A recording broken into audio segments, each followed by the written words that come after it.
Hello, this is Corey Durbin, CEO of SHARx, and this is the Rising Tides podcast. Each week, I have the privilege of speaking with influential athletes about their rise to fame, the dedication to their sport, and what it takes to be successful. Let's dive in. Well, I'm joined today by 8-time PGA Tour winner, major champion, 2004 Assistant Ryder Cup captain. Long list of accolades include being inducted into the University of Colorado Hall of Fame and the Colorado Sports Hall of Fame. Achieved the highest ranking you ever achieved was, I think, 14th in the world in golf, and you played in 70 tour events, making 66 cuts, I believe, Steve. Steve Jones, great to have you with us. Appreciate the time today. How are you doing? Oh, great, Corey. Thanks for having me. Glad you're here, and I appreciate the fact that you're part of this Rising Tides Army. Looking forward to getting into that conversation just a little bit, but would love to, connect with you on some of the levels regarding golf, because I know it's going to be interesting to a lot of our listeners and our brokers and employer clients and the people that we work with. So this will be fun. You started on tour in 1982, I believe, and I think it took 6 years. It was 6 years before you won a tour event. So what was that? What was getting into the tour back in '82 like for you, and what was the grind like those first 6 years? Well, it was very different for me and difficult just because I was injured so much. I got my card in 1981 for the 82 season, and I was injured already before I even started the year, and then and had to quit about 5 months into the season, and then didn't play on tour again until 1985. Hmm.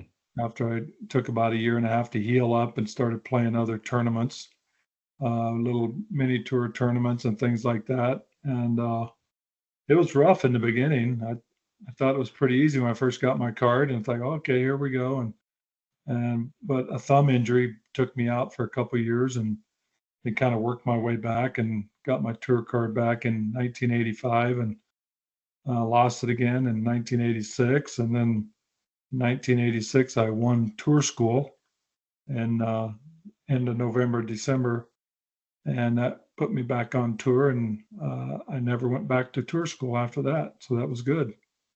Golf has to feel at times like the loneliest of sports, and that there's so many great golfers out there, and guys that never even sniffed the tour, of course. And so go through that process of, you first on, you're like, great, I'm here. And then all of a sudden you go through that fairly big window of time where you're just waiting. How much self-doubt creeps in that time, and how do you keep going? Well, for me, it was I always felt like I was improving every year and I was getting better every year that I played. But when you're injured, you kind of go backwards. So for about a year and a half there, I was going backwards, and then had to get strong again and start all over and start playing tournaments. And I had a lot of confidence in my game, and I was always a good putter, and I had a good short game. My long game, my driver, and my long irons were always the weakest part. So if I could get those under control a little bit, I knew I could compete with a lot of guys. But it is a big mental game.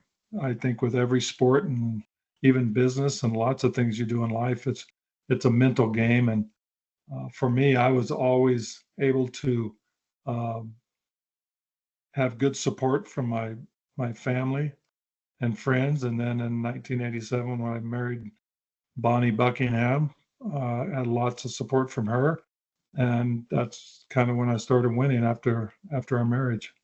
So no accident there. I think it's a pretty cool story how you and Bonnie met. It took a little while, right? Yeah. So persistent, being the persistent competitor that you are. You want to share a little bit of how you and Bonnie met? Yeah, it was 1985. A friend of mine, Paul Westphal, had retired from the NBA, and he got his first coaching job at a really small uh, Baptist college, Southwest Baptist Bible College in Phoenix. And he said, "Hey, why don't you come to a game?" It was, I think, 1st of December, and I didn't realize it at the time, but this girl named Bonnie had been babysitting for the Westfalls for a year, on and off, when she was at school. And when I went to one of his games, which was about maybe 10 people were in the stands, and she was one of the cheerleaders, and I saw her, and then immediately I thought, "Hey, that's the girl I'm going to marry." She didn't know it at the time, but it took about, uh, I guess, about 6 months later, we were engaged in May of '86, and then 6 months? married. What And took you so long? yeah, it took a while, didn't it? Now, you didn't Yeah, tell and then Bonnie the first day you met her that she was going to be your wife, did you? not right away. I waited. I waited a little while, but yeah, and then May of 1987 we got married, and it's been over 37 years, and it's been a great ride so far. That's awesome. Well, so you get married to Bonnie. It wasn't that long after that. I guess you said 87 you got married. In 1988, I believe, you won your first tournament, the AT&T Pebble Beach Pro-Am. Yeah, and even before that, in December of '87, we went and played the J.C. Penney Classic, which was, you teamed up with an LPGA lady, and Jane Crafter was my partner, and we ended up winning there. So that was just another little rung on the ladder. It got me to this level. And then by the time February came along, I had a lot of confidence, and when I won at Pebble Beach in a playoff against Bob Tway, for me, I never was a guy that just rose to the top of the heap. I always kind of, one rung at a time on that ladder, tried to get better every year. And that was the way my whole career went. Now, back when you played and well, when you won the AT&T, you all were playing Cypress Point, I think, one of the days, and you shot a 64 there one day. What's Cypress Point like? And do you recall that day shooting 64 there in that tournament? And where was your state of mind as you were going through that and probably seeing your name rise to the top of that leaderboard? Yeah, that was, if you were going to have your first win anywhere other than a major, that would have been it, because we had Pebble Beach, Cypress Point, and Spyglass Hill was the three course rotation, Yeah, which they don't have that anymore. But it was fantastic. The, I played Cypress Point on a Friday, and the last hole, 18, I had a 7-iron from about 100, and I think it's 145 yards uphill, but I need to land it about 155 because of the slope of the green. yeah, it's pretty And elevated as I recall. yeah, and I landed it past the hole, and I didn't know it at the time, but my Bonnie had gone into the clubhouse. She came back out and saw the ball land, and she said, "Whose ball is that?" And they said, "Oh, that's Jones's ball." And it kept rolling back about 40 feet and went in the cup for an eagle. So I shot 64 that day, and you get a lot of confidence from that. So the next 2 days, things went pretty well, and ended up getting my first victory. So Friday was Cypress, and then Sunday was Pebble. I assume you finished there, and Bob Tway, he shot pretty low that day, and your score wasn't as low, and he found his way into a playoff with you. So you're in a playoff. You're trying to win your first tour event. I don't know, where was your state of mind relative to maybe you slipped back a little bit, or you shot here or there. You could maybe get on your own case, as golfers can do. Now you're in the playoff. You kind of got to reset, right? Yeah, the biggest thing in my mind on that Sunday was when I was in the 18th hole. I knew if I birdied, I could win. And when I was in that situation with a one-shot lead back in Hilton Head in April of '87, I had aimed down the right side, which is the longest, widest fairway on tour, like 80 yards. But I aimed down the right side because my driver might go through the fairway. and I pushed it about 10 yards, hit a tree and went 20 yards out of bounds by about a foot.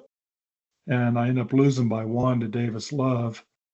And so when I got on the 18th tee at Pebble Beach, it's not the easiest shot. You don't want to hook it. You don't want to slice it because you're out of bounds. So I said, don't quit on the shot. Just go ahead and have a good follow through. That was my only thought. And I hit it about a foot into the rough and ended up having a 9-iron for my third shot and hit it, I don't know, 10 feet. And I just missed it, but then went into the playoff. And every time I've gotten in a playoff, I've just been at total peace. I don't know. I guess you figure the worst you're going to get is second place. So that makes a pretty good week for you. You know, if seconds is the best you can be. And for me, so the first playoff hole was 16, and I just missed birdie. And then Bob made a nice par putt, but then on 17, I ended up making a good 20-footer for birdie and won. So that was pretty exciting. Yeah, so that's first win. You go into 89. I think you won 3 times in 89, even back to back, right? With one of those wins, but the tournament champions, and then you won that. Bob Hope was a back to back weeks, right? So you're starting to get things rolling a bit. Yeah, felt pretty good. Started the year and had a couple. I had a swing lesson from Hal Sutton in Phoenix right the week before. January of 19, well, it's probably about January 3rd or 4th of 1989. And he gave me a little swing technique where I wouldn't go ahead of the ball. I just kind of would turn around my spine. And Dale Douglas gave me a sand lesson. So I took those two over to La Casa and ended up winning. And then when I went to Bob Hope the next week, I ended up winning there. There was a lot that happened, maybe another time, but ended up winning there. And the Sports Illustrated said Steve Jones 2, PGA Tour 0. It was kind of a funny headline, but that didn't last long. I actually missed the cut at Phoenix and then went back to Pebble Beach and finished 6th. So I had a good start. The first 4 tournaments I played, did very well for me. You did win again, so 3 times that same year, which is, it was a stat that was hard for me to find, but I would imagine there's only a small handful of guys that have won 3 times in the same year.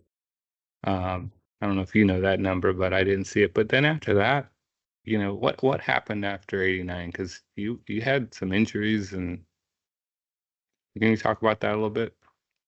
Yeah, and I think in 1990 I was close several times, just didn't get it done. And then 91 had a decent year, but just didn't happen. I was always a streaky player. I was never very consistent. I always had 2 or 3 good tournaments a year, and then maybe 5 or 6 mediocre, and then 6 or 7 or 8 not too good ones, and maybe a few missed cuts. And so I had to work on my consistency with my driver and my irons because I always seemed to putt pretty well.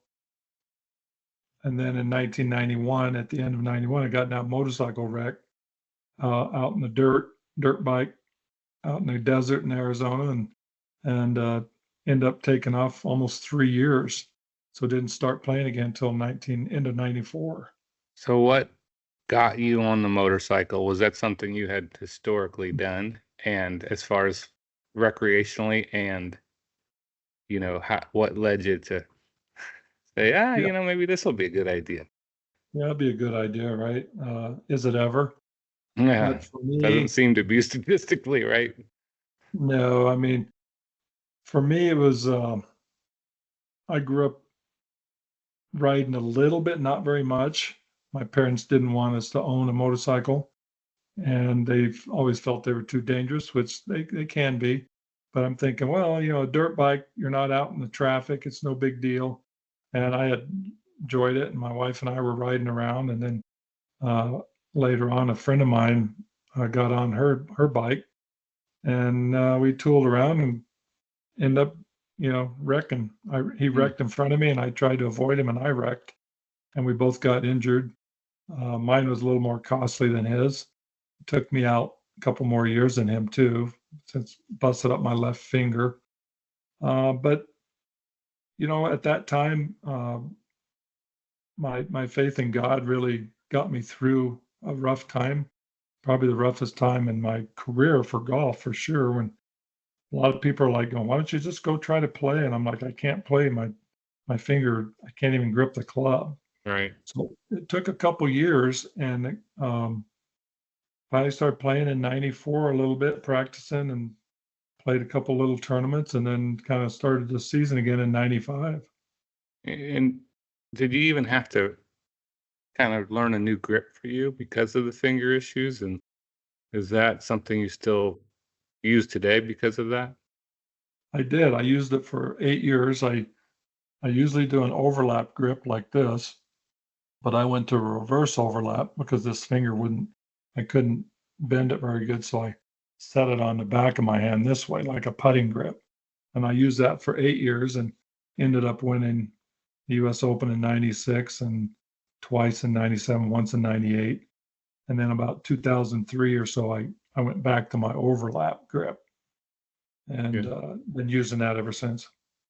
So you have the injury, and I think we'll talk more about sharks and the connectivity with RTA with Rising Tides Army. But I just think there's lots of times where we go through ups and downs in business, in our family lives, in our careers, and obviously your faith helps sustain you in that. And was there also some of this little bit of, I don't know, being mad at yourself, doubting yourself, some of the frustrations, and how do what kind of pushed you through, just mentally each day to say, you know what, we're just going to keep waking up, we're going to keep grinding, keep trying to get back to where I was.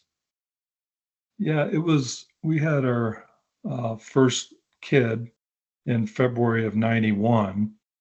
So Cy was, I guess, about 11 months old when I got in the motorcycle wreck. And then in 1993, we had Stacy, our only girl. So we had a boy and a girl. So for 2 or 3 years there, it was great being at home with the kids and experiencing that as a dad, not having to travel, and didn't have to really start traveling again until the end of '94. So that was really a good foundation with the kids. And then when I did start playing again, we took them to Hawaii and took them to Orlando, and then in the summertime they traveled up until school years, or a lot of sports when they were 6, 7, 8. But for 6, 7 years there, it was good. They traveled, 20 weeks a year and um, up until first grade, and I actually loved it. And it was great being home so much when I was injured. And then when I started playing again, it was, they were able to travel. So that part was wonderful. Um, and then obviously it starts wearing on you. How much should I play? And I never like to be gone more than a week or two at the most. Uh, and it's hard to be away, and everybody struggles with that who is a mom or a dad, and you have to figure out Right. exactly what works best for you. Do you think, if I'm hearing you right, I'm hearing you say without the injury, maybe you would have been traveling a little bit more without your family? And maybe you can correct me if I'm, misinterpreting that. So in some ways, it was a blessing in disguise with the young ones and the opportunity to be a dad and be present. Am I Yep, catching you right there? Yeah. So yep. That's better said than I could have said it, but yeah, it was nice to be home, and everybody likes to be home, but we as men, we want to work, and my profession was golf. I was a little kid. I started golf when I was 12 in 1970 in Yuma, Colorado. My dad took me out. I had 5 brothers. I took to it more than anybody. And in fifth, sixth grade, I was like, you know, this is what I want to do. I want to play the PGA Tour. And I would watch tournaments on TV and from Colorado with the snow and see a Hawaiian Open or something and said, that's where I want to be, where it's warm. So that was something that was instilled in me early on. And also, first thing that comes to my mind, uh, when I was growing up playing golf in that 9-hole golf course in Yuma, I had my friends, we would always act out scenarios, and mine was winning the US Open in the 70s, 60s, 70s, and 80s. The US Open was the main tournament to win. Mm-hmm. It was the hardest. We watched Hale Irwin win in 74, Winged Foot, and different places, and he won 3 of them. But for me, I always wanted to win, and God gave me that blessing. Winning the US Open as a childhood dream Yeah. came true. I mean, stuff like that, you can't make that stuff up. Yeah, I told you, as an avid golf fan, I do recall watching you win that U.S. Open, and I loved watching golf, and I loved the stories, and I just at the time seeing you come up 18, and we'll talk about that last couple holes there, but and seeing you win that golf tournament was like it was. I don't know if you said, well, maybe you thought an underdog. Well, a little bit, but I also had recalled how you had this kind of rise, and you were becoming really, I won't say dominant yet, but you were actually near the top often, and you were in the running, and then all of a sudden, yeah, you're gone, and now 1996, and you're winning what is arguably probably the hardest golf tournament to win in the world, right? I mean, U.S. Open is winning that tournament against that field with the kind of conditions that they create. That has to be just a pinnacle of for as a golfer saying, "Wow, can't believe I believe it, but I can't believe I just won this golf tournament."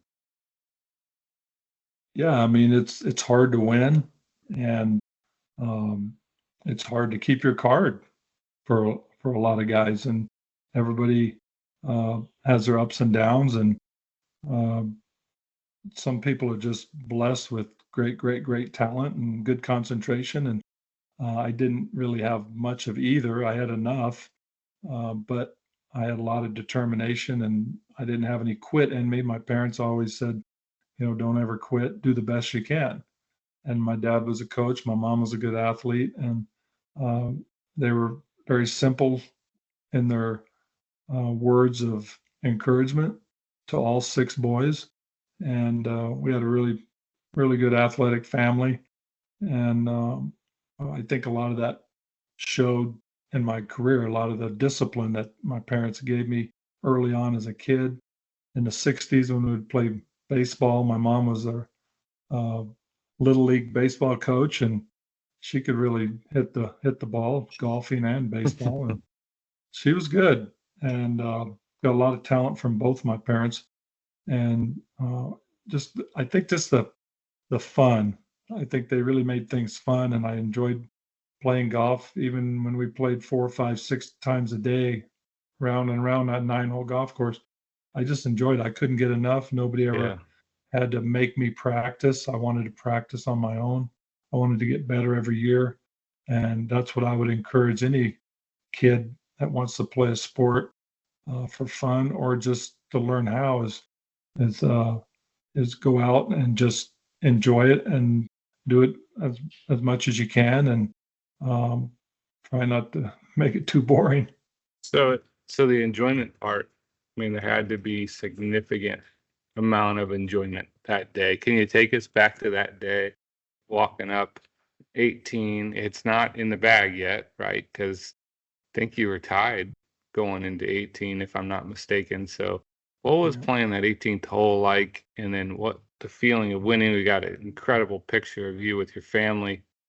I've heard guys talk about, having their family be on that 18th green when they win. And what was that day like for you? What was that final hole like? Yeah, that's probably one of my favorite pictures of all time is my son and daughter and my wife and I in that picture holding the trophy. It was just really cool moment. I had bogeyed 17 to tie it up to make it a good tournament, That was nice And of you, Steve. yeah, yeah. You're a good man. Davis Love and Tom Lehman, we were tied, and I was playing with Tom Lehman, and Davis Love was ahead of us. We didn't know at the time that Davis had bogeyed 18. Um, and then I came in there and I hit a perfect drive all 6 days that I played 18. And I did it the last day too. And I had a 7-iron in there about 180 yards, 75 yards, and almost holed it, but went past about 15 feet. And it was tough 2-putt straight downhill. And a lot of guys had chomped around on their spikes. We used spikes back then, and it was a 1.5 footer was not the easiest putt to make. You could really hit a spike mark and kick it offline, and your career changes. Now you're known as a guy. You're known as the guy who missed the shortest putt to lose the U.S. Open. But Dustin Johnson's was pretty short, but those greens were pretty bad that day at Chambers Bay, weren't they? It was really similar to that. And you can't ever take anything for granted. You have to maintain your concentration all the way to the end and do what you can do. And I'll never forget Davis Love when I saw him. He said, when you hit it out of bounds in 1987 and I won Hilton Head for the first time of 5, he said, I was wondering if I was ever going to have to repay you, but I didn't want it to be a major. And the next year he won the PGA in 97 at Wingfoot, and they had the rainbow. His dad had died, and there was a rainbow behind the green. It was really cool. It was great to see him win. And Tom Lehman won the next month after he lost in 96 there. He won the British Open. So all three of us got our majors. Pretty cool story. Yeah, that's awesome. So 96, you win not only the U.S. Open, but you also got voted as won the Ben Hogan Award by the writers, as voted on by the writers for Comeback Player of the Year, right? And there's some story there, but some connectivity to reading Hogan's book and some communication you had. Yeah, I mean, anytime you win or do something that's very successful, I think there's a lot of pieces of the puzzle that fits together. Everybody, you can talk to anybody that did anything, and they'll say, "Well, this happened, and then I won." And for me, it wasn't any different. I had a friend that got me the Ben Hogan book. It was an autobiography, and I read it. I wasn't going to take it, and then I said, "Well, I better take it." He gave it to me, so I read it and finished it by Wednesday of the tournament week, and all of 95 and most of 96, I had trouble finishing tournaments. I was in really good position after the first 3 days, but I just couldn't finish on Sunday. It's like I didn't want to be there. And basically what I got from Ben Hogan was, your next shot is the most important shot you're going to hit, and don't get ahead of yourself. And that's what I tried to do, is not get ahead of myself. Think of the next shot. And that way you're not thinking behind, you're not thinking too far forward. You're just concentrating on that next shot. And that's what I did. And it worked for me. Doesn't work every week, but everything aligned that week. I was hitting my driver well, and you have to at a U.S. Open. Anytime you win a tournament, you're probably doing a lot of things right. And I putted pretty good, but not as good as I normally do. But because I hit the ball so well, that actually saved me. Yeah, that makes sense. Well, so you get this, you won Comeback Player of the Year, and I think 96, you just missed the Ryder Cup team. And how much of a disappointment was that for you in your career? Yeah, I think it was actually 97. 97. It was odd years back then. They switched 97, it. and you had a really good year in 97. So yeah, thanks for correcting that. Well, I won Phoenix Open in February of 97. Barely. I finished Up by second 11 at strokes. Yeah, barely. That was a good week. I was never one for points. In a Ryder Cup, you only get points for the top 10 in the tournament you played. So I always had a struggle in my mind trying to finish top 10, making Ryder Cup points. I finished second at Tucson that year, and then I never made another point until I won, but it was too late. But I won in September. I won the Canadian Open again. Mm-hmm. So from February all the way to August, PGA, where they make the decision who's on the Ryder Cup, I never made a point, and I finished 12th that year. Could have got chosen, but didn't. Um, it was a bummer. I was in I think I was in sixth position at the time in February, sitting really good, but it was very disappointing to me.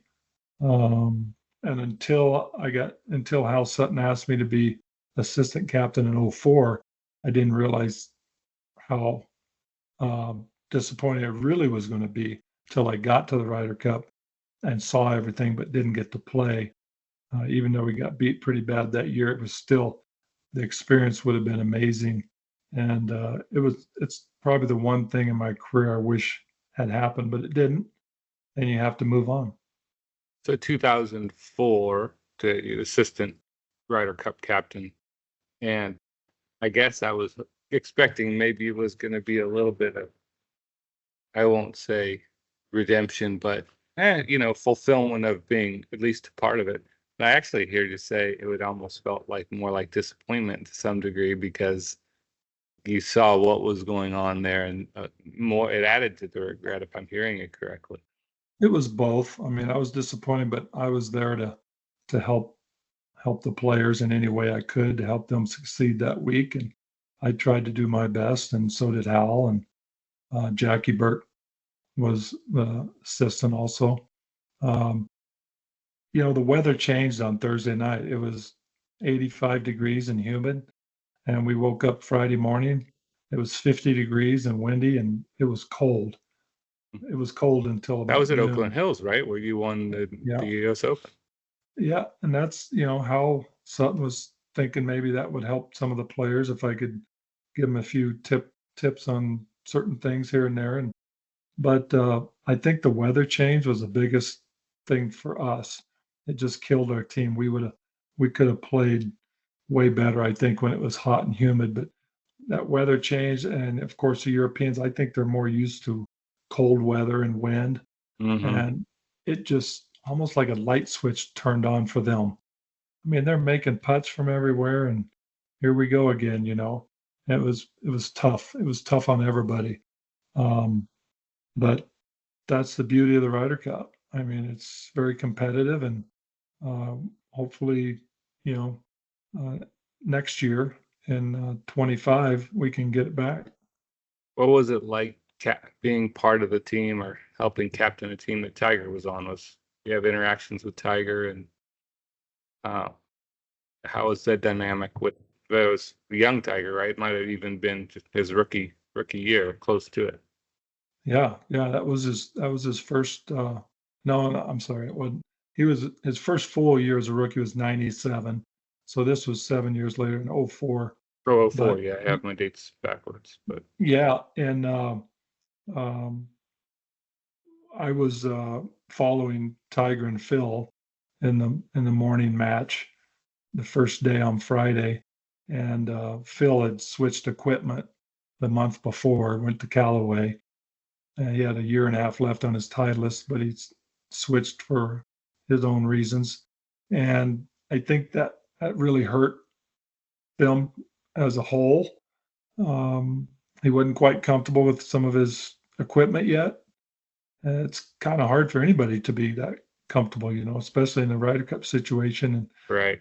he hit some shots offline, and um, everybody questions putting Phil and Tiger together. But I think at the time before the equipment change, it was a good idea. But after the equipment change, maybe if we could have foreseen a little bit him having troubles with that, might not have been the best matchup. Maybe better to separate them, but you don't want to look at the hindsight because everybody's pretty good at It's that. easy to do that, right? Yeah. Yep, easy to do that. So that's kind of that experience had to be meaningful, and also I hear some regrets. So you've kind of gone come full circle nowadays. You're the one of the other things I wanted to ask you about was one of your wins was playing against Greg Norman. I think you ended up beating Greg Norman. Was it at the Canadian Open maybe by a stroke? And talking about Tiger, I mean, Tiger obviously is probably considered the most intimidating golfer of all time relative to his peers and in that time. And Norman was pretty close there for a time, right? So did you play with Greg Norman that day and describe that experience and relative? It was the height of, or pretty close to the height of Greg's time is at the top of his game, right? Yeah, I mean, it was in '97. He'd been dominant for probably 15 years, and we were paired together on Sunday, and I'd won in '89. I won at Glen Abbey, and this was at Montreal Golf Club and Royal Montreal, and we played together. And that week before Princess Di had died, and I guess he was um, still in mourning over that or something. He was things the way that happened. He I don't know. He wasn't very talkative to a lot of people, but I got along with the French Canadians very well. I had a few years of French, and I tried to, speak a few words here and there, and they would laugh, and I got along with them and had fun. And then the last hole, it was tough last hole, and nobody wanted to hit it left in the water, so we kind of hit it right, and end up in a tall rough, and we both bogeyed, but I still won by one. But to play with him head to head, I've known him since about '85, it's '86 kind of. But to play with him head to head, which I've played with him before, but it's always fun to play uh, with guys that are at the top of their game. And I play with Tiger at the top of his game, and something you never forget. And to see how amazing they were. Norman was very consistent. Top 10 seemed like 9 out of 10 weeks he would be top 10. Just how does he do that? I was never wired that way to be that good every single week. I would have my ups and downs, and if I could have 4 or 5 top 10s a year, that's pretty good for me. But some of those guys, they thrive on that situation. Tiger, Nicholas, Palmer, Player, Trevino, Norman, they just thrive in that arena, that top 10, that going for the trophy. I always it was always tough for me to concentrate and be um, just that, I guess, that good or that involved in that sport, do or die. And I was a little more relaxed, I think, at times, and maybe that hurt me. I think it's one of the things that makes golf truly remarkable relative to other sports is the the ability and the requirement to do what you guys do 4 days in a row and to do it at such a high level against so many guys who are so capable at it, of course, and the amount of energy it takes even to play. I play a little bit of competitive golf and such a small subs. It doesn't even compare to what you guys do, but I can at least relate on the level of when you really grind it out for 18 holes or 2 days in a tournament and you're focused on every 3-footer and every swing matters. And to do that 4 days in a row and then do it for a full golf season is it really is remarkable, the consistency that you guys have in general, and to do it like you said, some of the guys that do it just consistently over the course of a whole season. Yeah, right. I mean, that was the main thing I always struggled with, was being consistent. And I was always good with my short game, but just maybe being 6'4" and 185 pounds, it was hard to uh, be consistent with that height. Tom Watson, 5'9", 5'10". I remember playing with him at the Players Championship, and he looked up at me and said, "I don't know how you do it, being so tall. How do you stay on balance?" I said, "Well, it's tough." And I think he hit it right on the head right there.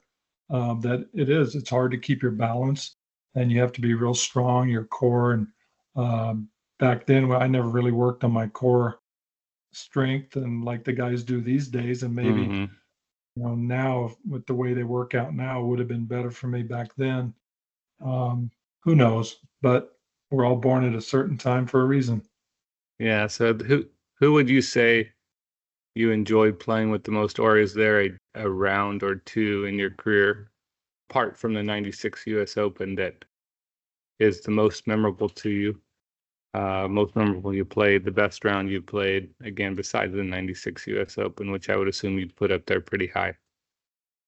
Yeah, I actually only played 9 holes with 8 holes actually with Jack Nicklaus up in Glen Abbey.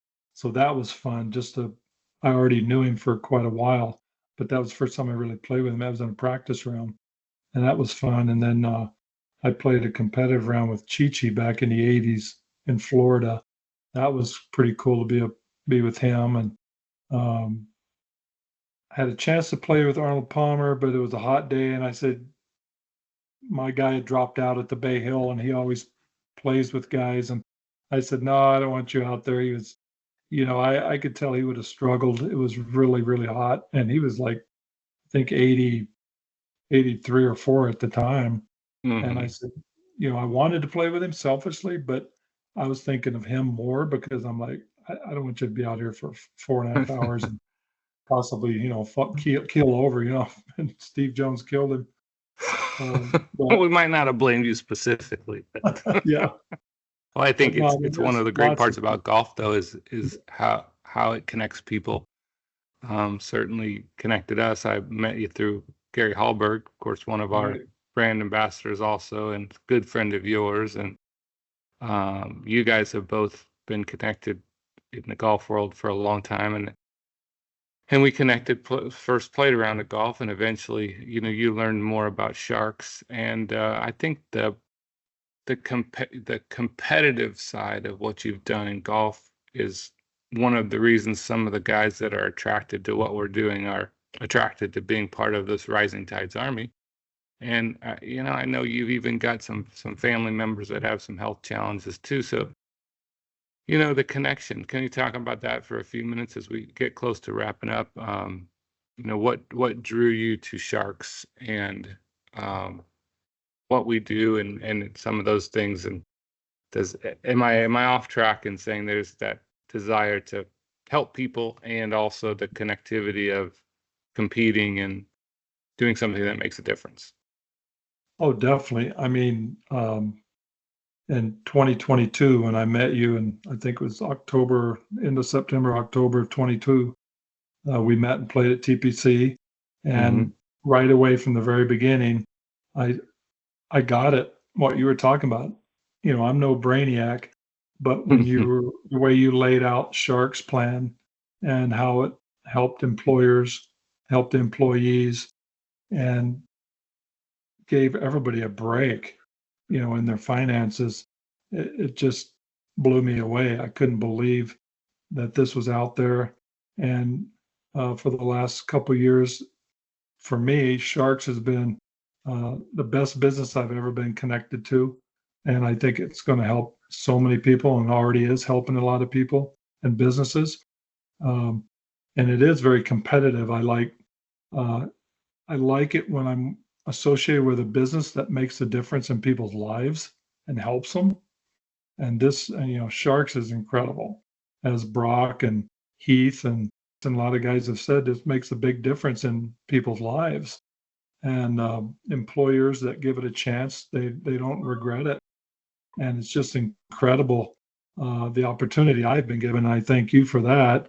That I could represent SHARx and hopefully bring, many companies into the fold and be a part of this whole thing.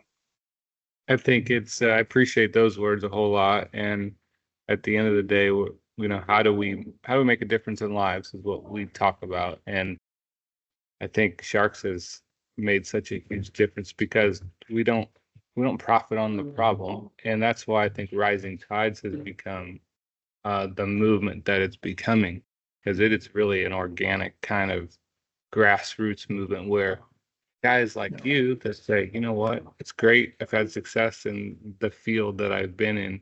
And how do I make a difference in an area that is really negatively impacting a lot of Americans right now? And so I think that rings true for you. I think that's part of what you're saying is why you're involved with what we're doing.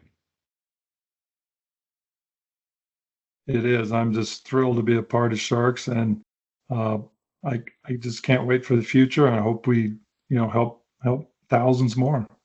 Well, you're a great asset to us, and I think there's a lot of good things to come with where we're headed and the kind of momentum we currently have. And you already pointed about some of the other guys who are part of promoting this whole concept of how do we get prescription costs down in this country, because they're, as I say, wildly out of control, and it's not, the model isn't sustainable as it is. The only winners are a few, big pharma, some insurance companies, some PBMs, that because there's markup after markup, and there's a way to deliver these prescriptions at a cost that's reasonable to the average consumer, and where the manufacturers still can make a profit, a reasonable amount of money, a fair profit, and get the drugs in the hands that are of the people that need them.